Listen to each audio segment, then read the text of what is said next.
नमस्कार मंडळी, मी आशिष मगर. स्वागत आहे तुमचं एटीएम गुरु यूट्यूब चॅनलवर. आणि सध्या सगळ्यात जास्त ज्याची चर्चा होती ती चर्चा आहे मोक्का कायदा म्हणजे काय.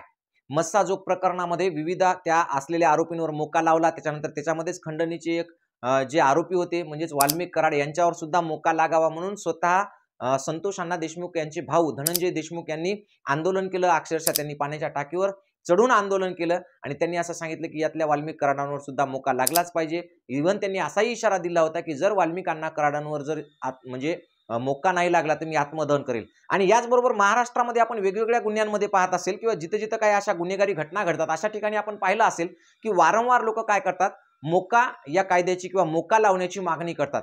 मग हा मोक्का कायदा नेमका काय आहे, आजच्या व्हिडिओमधून आपल्याला महत्त्वाच्या 4 गोष्टी पाहायच्या आहेत. त्यातली पहिली गोष्ट म्हणजे हा मोक्का कायदा काय आहे, त्याचबरोबर दुसरी महत्त्वाची गोष्ट की मोक्का कधी लावला जातो, त्याच्यानंतर तिसरी महत्त्वाची गोष्ट की मोक्का कायद्याअंतर्गत काय शिक्षा होऊ शकते, आणि चौथी आणि सगळ्यात महत्त्वाची गोष्ट जी तुमच्या मनामध्ये आता सध्या प्रश्न तुमच्या मनामध्ये चालू असेल तो प्रश्न म्हणजे मोक्का कायदा एखाद्यावर मोक्का लागू केल्यानंतर त्याला जामीन मिळतो की नाही, आणि जामीन मिळतो तर तो कमीत कमी किती दिवसानंतर मिळतो.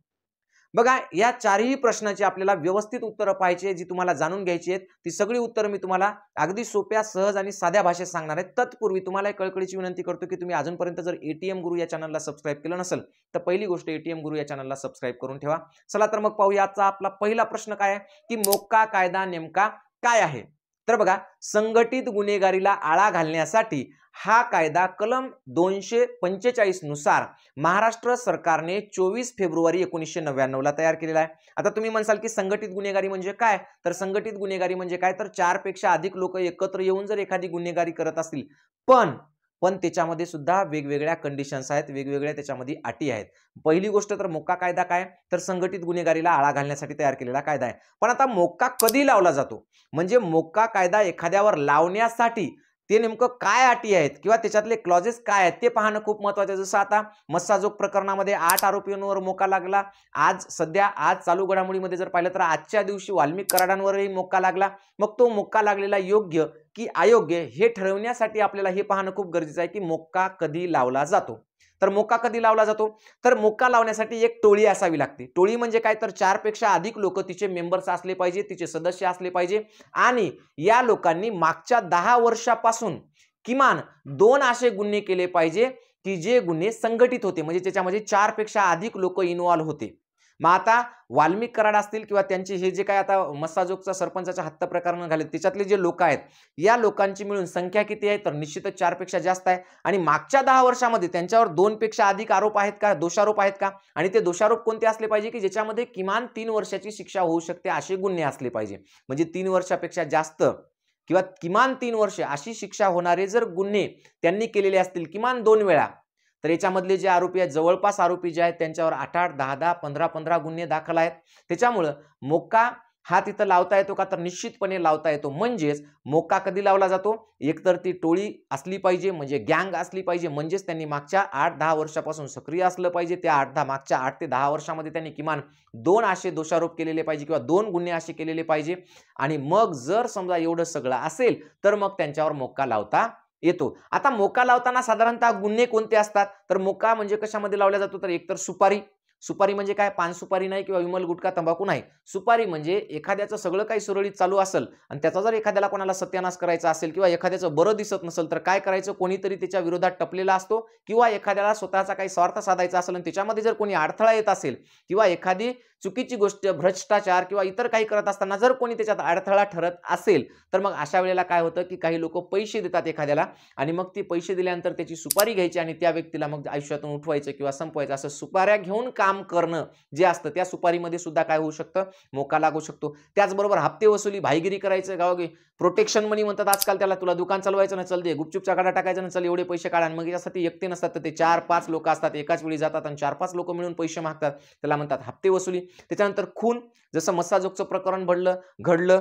त्याच्यामध्ये जवळपास 7 ते 8 आरोपी होते ज्यांनी काय केलं, तर सरपंच संतोष देशमुखांना निर्घृणपणे हत्या केली त्यांची. आणि अशा प्रकरणामध्ये म्हणजे याला सुद्धा टोळीच म्हणावी लागेल आपल्याला. त्याचबरोबर खंडणी म्हणजे काय, तर सध्या जो प्रकार चालू आहे त्या पवनचक्कीचा की पवनचक्कीच्या खंडणी प्रकरणातून हे सगळं घडलं असं म्हणतात. तर ते त्या पद्धतीनं खंडण्या मागणं म्हणजे एखाद्याला काय करायचं की हे असं असं करा, नाही तर एवढे एवढे पैसे द्या जर तुम्हाला चालू असेल, तर याला म्हणतो आपण खंडणी. खंडणी म्हणजे दुसरं तिसरं काही नसून आपल्याला फक्त बंदुकीच्या, शस्त्राच्या किंवा 4-5-10 लोकांच्या जोरावर जे आपण कमवलं नाही, जे दुसऱ्याने मेहनतीने कमवलं त्याच्याकडून ते वसूल करणं म्हणजे काय असते, तर खंडणी असते. त्याचबरोबर अंमली पदार्थांसाठी सुद्धा मोका लागू शकतो. म्हणजे अंमली पदार्थांचं जे रॅकेट असतं, जसं की अंमली पदार्थ तयार करणे किंवा ते विकणे किंवा ते बाळगणे किंवा त्याचा पुरवठा करणे, एका ठिकाणाहून दुसऱ्या ठिकाणी नेणे, याच्यामध्ये जर 4 पेक्षा अधिक लोक इन्व्हॉल्व असतील तर त्यांच्यावर सुद्धा हा मोका लागू शकतो. त्याचबरोबर अपहरण म्हणजे एखाद्या व्यक्तीला वैयक्तिक फायद्यासाठी किंवा एखाद्या गोष्टीसाठी म्हणजे खंडणी मागण्यासाठी म्हणा, पैसे मागण्यासाठी किंवा म्हणा, अडथळा निर्माण होतो म्हणून म्हणा, किंवा शारीरिक काही इजा पोहोचवण्यासाठी किंवा इतर एखाद्या कारणासाठी जर एखाद्या व्यक्तीचं अपहरण केलं असेल आणि त्याच्यामध्ये 4 पेक्षा अधिक लोक असतील तर तिथं सुद्धा काय होतो की हा गुन्हा लागू होतो. म्हणजेच मोका कायदा अशा वेगवेगळ्या घटनेसाठी लागू आहे, ज्याच्यामध्ये सुपारी, हप्ते, खून, खंडणी, अंमली पदार्थ आणि अपहरण आहे. मग आता याच्यामध्ये शिक्षा काय आहे, तर बघा मोका कायदा अंतर्गत जर समजा दोष ठेवल्याप्रमाणे किंवा आरोप केल्याप्रमाणे जर आरोप सिद्ध झाले तर जे मुख्य आरोपी असतात त्यांना किमान 10 वर्षाची शिक्षा होते. कमीत कमी बरं का, किमान 10 वर्ष. गुन्हा जर तो क्रूर असेल किंवा तो जर गुन्हा मानवतेला काळीमा फासणारा असेल, गुन्ह्याची तीव्रता अधिक असेल तर त्यांना जन्मठेप होऊ शकते, किंवा तो त्याच्याही पेक्षा निर्गुण असेल आणि तो संपूर्ण मानव जातीला हादरवून टाकणारा असेल किंवा खूप मोठा गुन्हा असेल तर त्यांना मृत्यूदंडाची शिक्षा सुद्धा होते.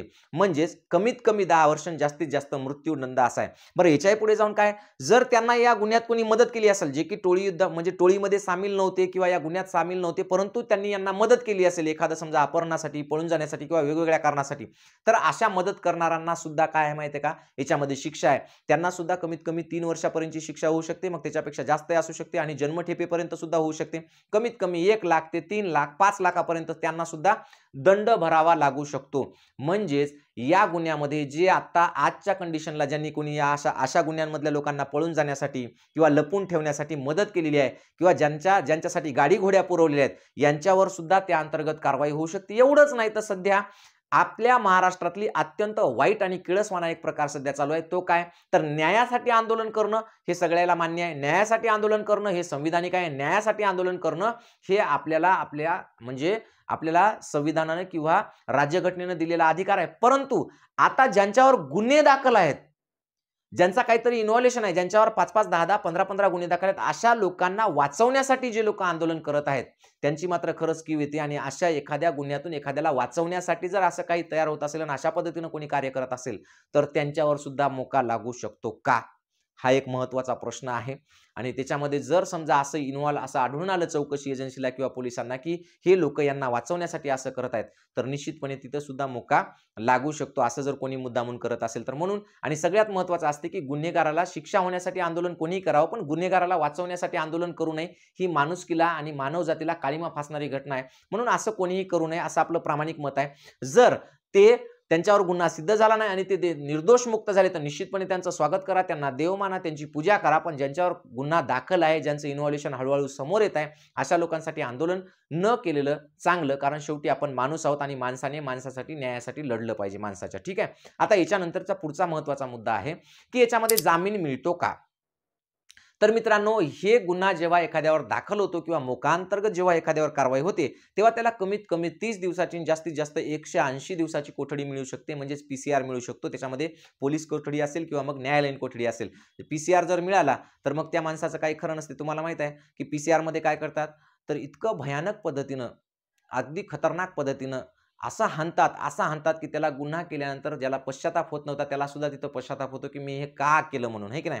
म्हणजे तिच्यातून सगळी माहिती काढून घेतल्या जाते. बसायला जागा राहत नाही, म्हणजे अगदी बसता येत नाही, उठता येत नाही. म्हणजे त्याचा पार्श्वभाग पूर्णपणे काळ्याचा निळा होऊन जातो, कधी कधी काळ्याचा आणखी डांबरासारखा काळा होऊन जातो. इतक्या भयानक पद्धतीने त्याच्यामध्ये कस्टडीमध्ये कार्यक्रम होतात. म्हणून कमीत कमी 30 दिवस ते जास्तीत जास्त 180 दिवस तर जामीन फिरण्याचा काही विषयच नसतो. त्याच्याही पुढे जाऊन सांगतो की किमान 6 महिने अशा मोकाअंतर्गत झालेल्या गुन्ह्यांमध्ये जामीन मिळत नसतो आणि 6 महिन्यानंतर सुद्धा विशिष्ट परिस्थितीतच जामीन मंजूर होतो. म्हणजे जवळपास जामीन मंजूर होणं त्या केसचा निकाल लागेपर्यंत जवळजवळ अशक्य आहे. किमान 6 महिने तर नाहीच. म्हणजे अशा पद्धतीनं हे सगळे गुन्हे आणि या सगळ्या गुन्ह्यांवरची शिक्षा आणि तरतूद आहे. पण याच्यात सगळ्यात महत्त्वाचं काय, तर सध्या महाराष्ट्रामध्ये जर आपण पाहिलं असेल तर गँगवॉर म्हणजे छोटे छोटे मुलं सुद्धा 10वी 12वीचे पोरं पोरं 10-10, 15-15 एकत्र येतात आणि असे गुन्हे करायला लागलेले आहेत. आणि त्यांचा आदर्श कोण असतो तर कोणीतरी गँगस्टर असतो, जो की नुकता जेलमधून सुटला, त्याच्यासाठी मिरवणूक, मग कोणचा हे भाई तो भाई, आणि मग ते यूपी बिहारकडचे ते डोळ्याला काजळ लावलेले भाई, असे वेगवेगळे गँगस्टर आजकाल लोकांचे काय झालेत तर हिरो झालेत.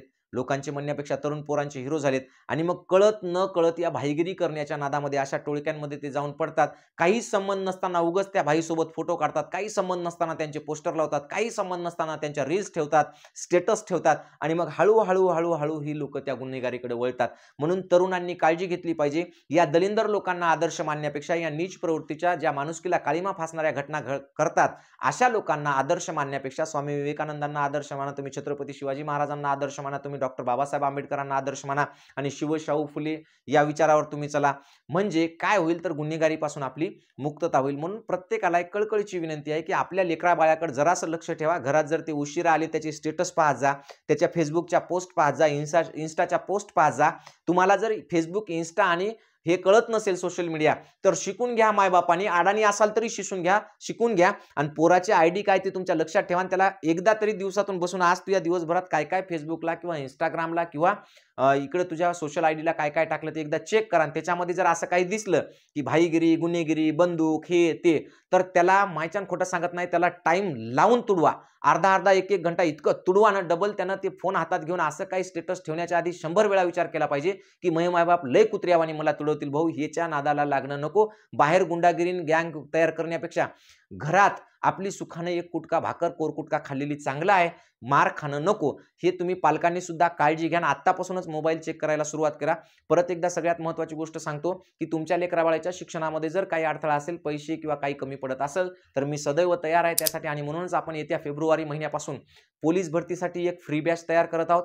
त्याचबरोबर नवोदयसाठी एक फ्री बॅच आहे. आणि हे सगळं नवोदयाची असेल, पोलीस भरतीची असेल, गणिताची असेल किंवा मराठी व्याकरणची असेल, ह्या सगळ्या बॅचेस तुम्हाला फेब्रुवारीपासून मिळतील. एटीएम गुरु एज्युकेशन या ॲपवर, म्हणून आत्ताच प्ले स्टोअरला जा, एटीएम गुरु एज्युकेशन हे ॲप डाउनलोड करा आणि तुमच्या मुलांना चांगलं दर्जेदार शिक्षण द्या, तेही विनाशुल्क. एवढं बोलतो आणि थांबतो. जय जिजाऊ, जय शिवराय, धन्यवाद.